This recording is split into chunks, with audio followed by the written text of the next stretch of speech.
అనుకుంటా. 70 వచ్చేటప్పటికి creatine, uric acid అన్నీ పెరిగిపోయాయి. డయాలిసిస్ స్టేజ్‌కి వచ్చేసాను.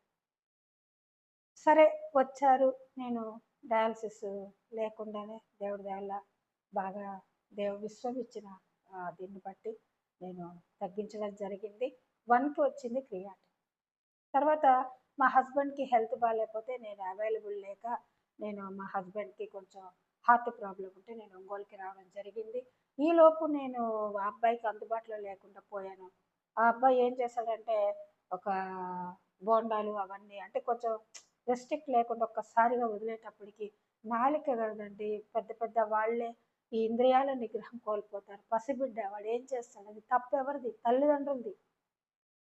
వారానికి ఒకసారి పెట్టుకోండి. వాడికి నేర్పించండి. పిల్లల్ని కూడా ఆ యొక్క టెండెన్సీని ఓర్చుకునే గుణం మనం నేర్పించాలి. అది మెడిటేషన్ తోటే వస్తది. మెడిటేషన్ తోటే మనకి ఆ యొక్క టెండెన్సీని సప్రెస్ చేసుకోగలుగుతాం. అది రావాలి. ఓర్చుకునే గుణము ప్రతి ఒక్కళ్ళలో ఉండాలి.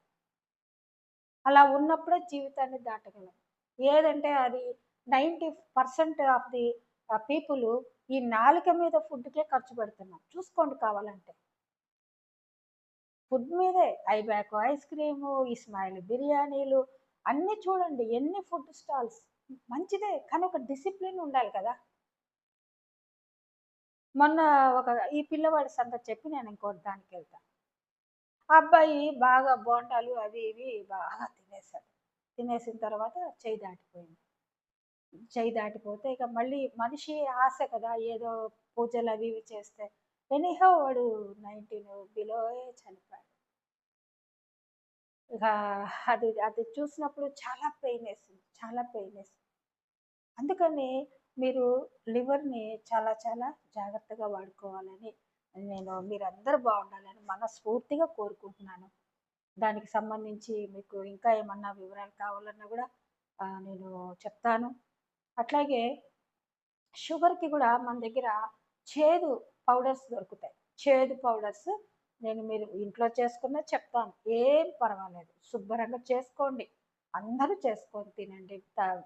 మీకు మీరు చేసుకుంటే చాలా జాగ్రత్తగా చేసుకుంటారు. చేసుకోలేని వాళ్ళు నేనిస్తా. అయితే మెయిన్ మీకు అందరికీ తెలిసిందే కింగ్ ఆఫ్ బిట్టర్ నేలవేము. ఆ నేలవేముని మీరు ప్రతిరోజు గనక కొంచెము ఈ సొంఠి కూడా చెప్పాను కదా! దాంతో మిక్స్ చేసుకొని, ఉసిరికాయ పొడి మిక్స్ చేసుకొని కూడా మీరు తీసుకోవచ్చు. నేను మీకు ఈసారి అవన్నీ చూపిచ్చి, మిక్స్ చేసి ఎలా వాడుకోవాలో మీకు నేను నేర్పిస్తానన్నమాట.